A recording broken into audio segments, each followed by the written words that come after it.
Bagaimana merefleksikan, mengaktualisasikan bahwa keji dan mungkar itu sangat dijauhi oleh orang yang sholat. Kan begitu ya? Iya.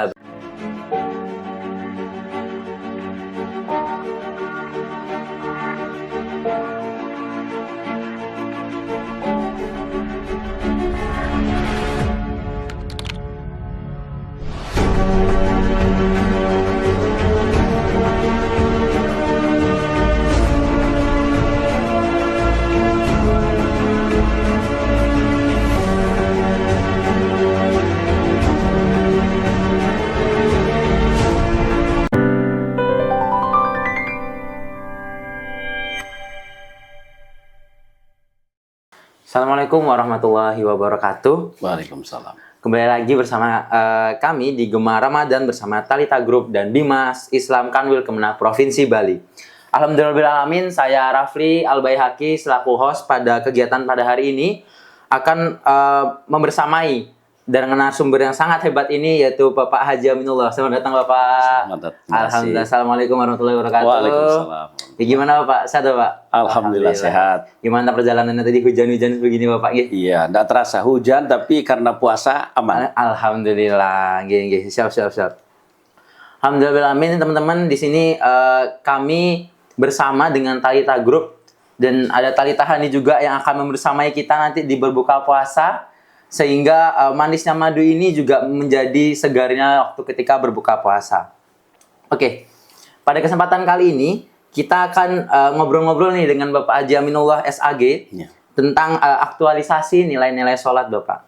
Nah, alhamdulillahirrahmanirrahim, aktualisasi nilai-nilai sholat ini penting dilaksanakan pada saat bulan Ramadan 1446 Hijriah yang tiba pada bulan hari ini.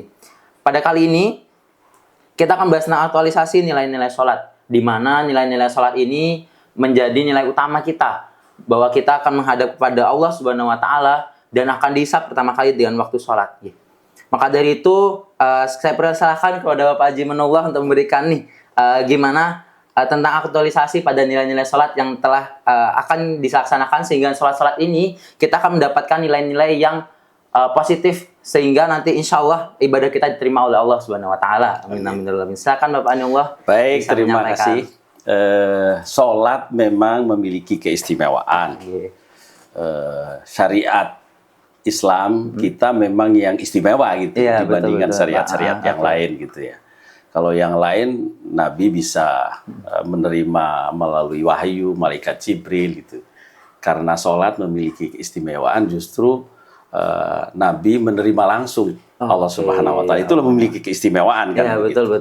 Nah, kalau keistimewaan itu saja bisa kita ambil, tentu saja bahwa sholat itu dikandung maksud sangat berarti dan penting bagi kehidupan kita.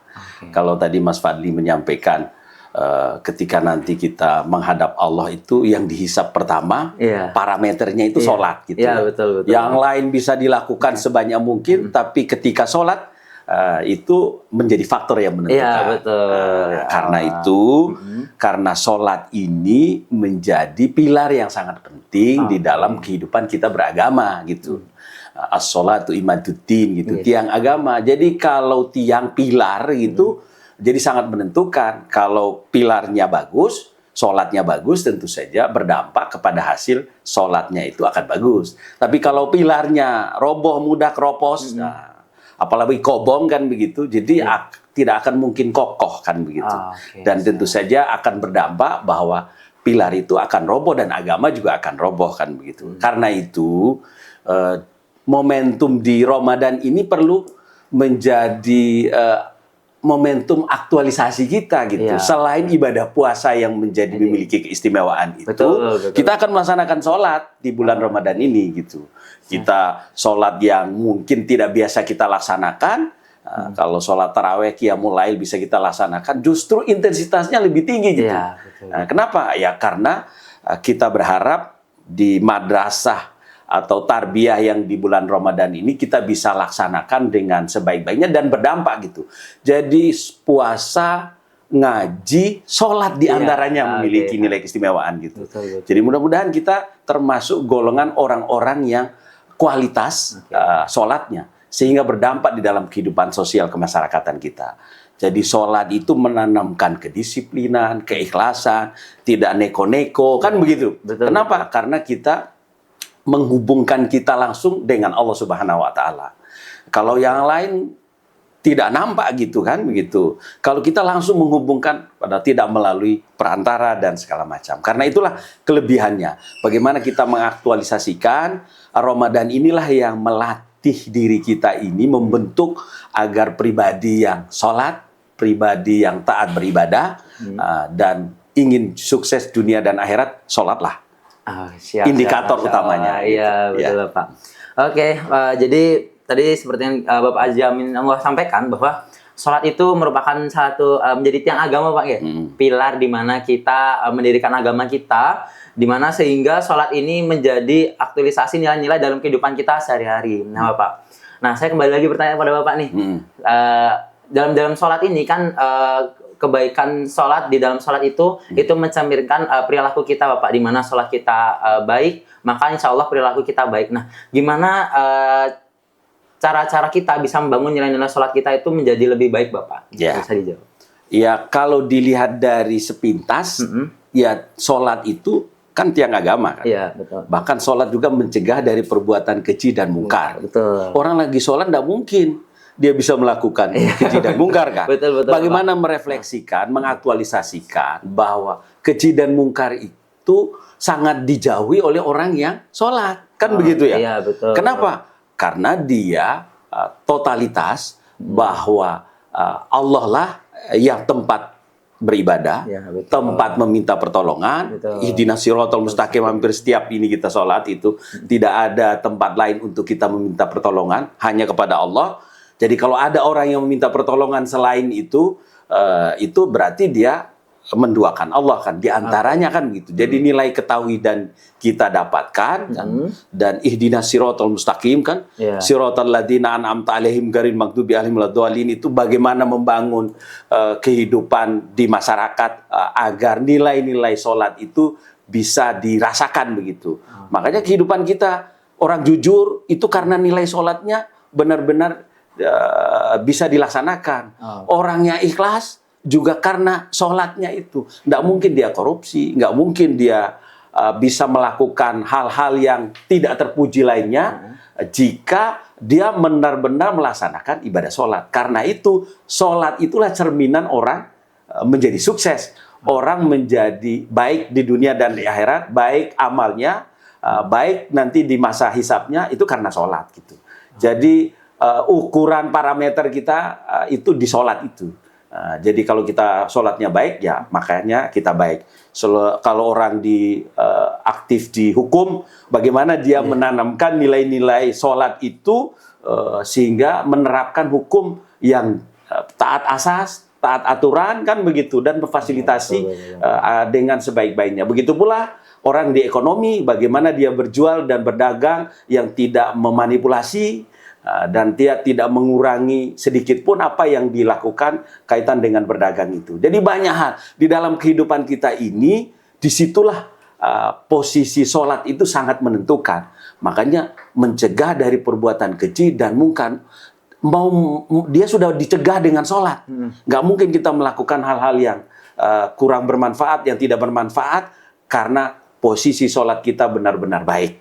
Kalau kita sholatnya baik, insya Allah mencerminkan nilai-nilai akhlak yang dalam kehidupan kita bermasyarakat, bersosial, dan bahkan aktivitas kita sehari-hari dalam mencari nafkah dan segala macam itu karena memang ditanamkan nilai-nilai sholat. Jadi harus membentuk karakter yang sholatnya membantu orang itu mengarahkan kehidupannya dari perbuatan keji dan mungkar. Oke, Masya Allah. Jadi bahwa sholat itu juga mencerminkan diri kita Pak Engge. Jadi tadi seperti Pak Aminullah sampaikan bahwa dari segi hukum kan kita belajar sholat itu taat kepada aturan-aturan diperintahkan Allah SWT.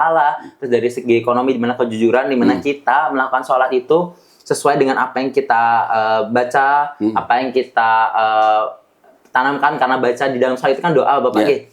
Gimana kita itu bisa jujur juga, karena jikalau kita mempersingkat pembacaan waktu sholat itu juga kita sama dengan kita berbohong kepada Allah Subhanahu wa taala gitu.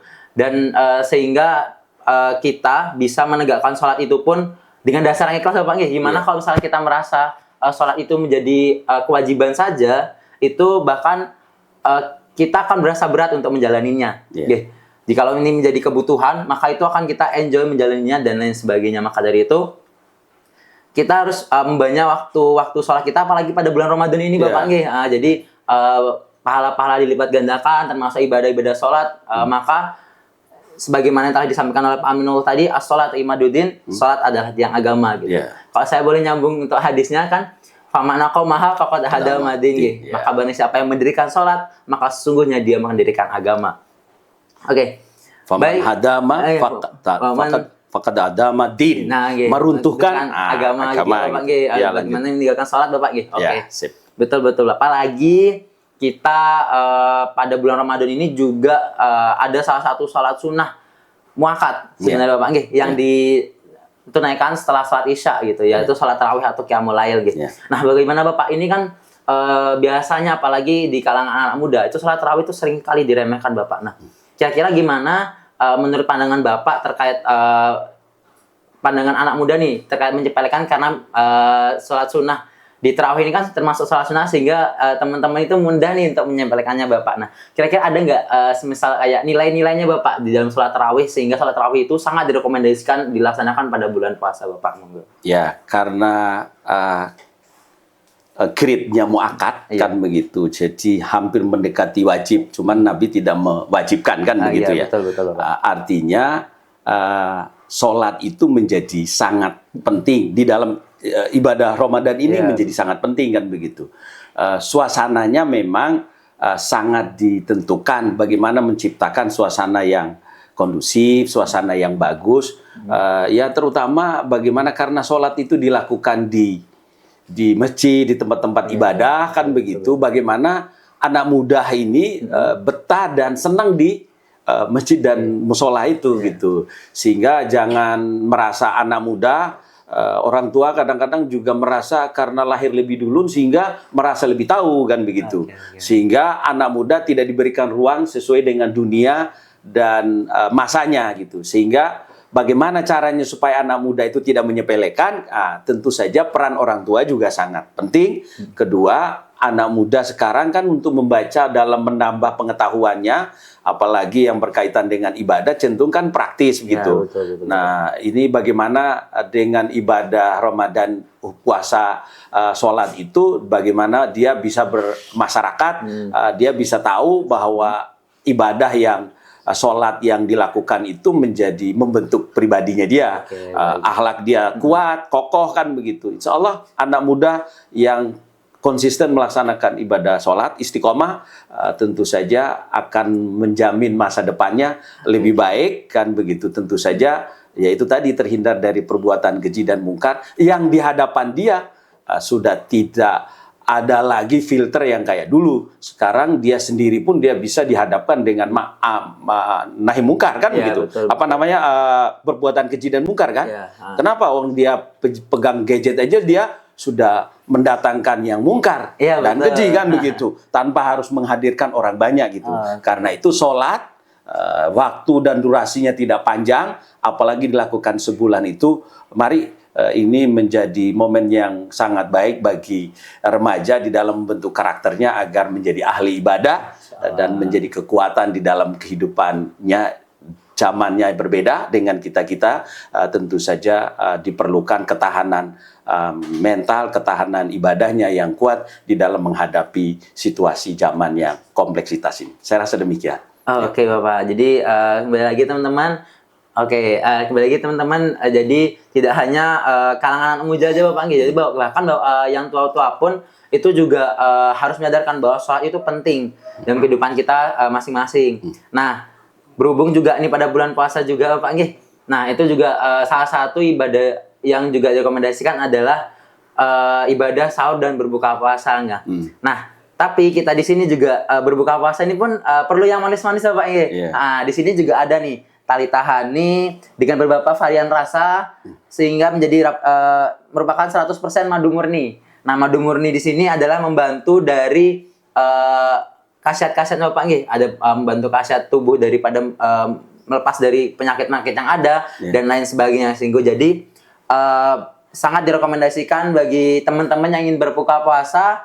Di sini ada varian-varian rasanya. Jika lo memesannya mau di mana, cukup di Talita Honey, pesan di Talita Group. Oke, mungkin demikian Bapak untuk penyampaian podcast kita hari ini ya tentang aktualisasi nilai-nilai sholat, sehingga apapun nanti yang Bapak sampaikan nanti insya Allah menjadi barokah buat kita semua. Amin, amin. Insya Allah menjadi ilmu lah buat saya sebagai host juga dan teman-teman nanti yang menonton Bapak. Amin. Oke, mungkin dari itu podcast yang kita berikan. Oke, begitu pula berakhirnya Gema Ramadan podcast terkait aktualisasi nilai-nilai sholat, kolaborasi dari Talita Group dan Kemenag Provinsi Bali. Saya selaku host pamit undur diri. Terima kasih Pak Haji Aminullah. Kurang lebihnya mohon maaf. Wassalamualaikum warahmatullahi wabarakatuh. Waalaikumsalam warahmatullahi wabarakatuh.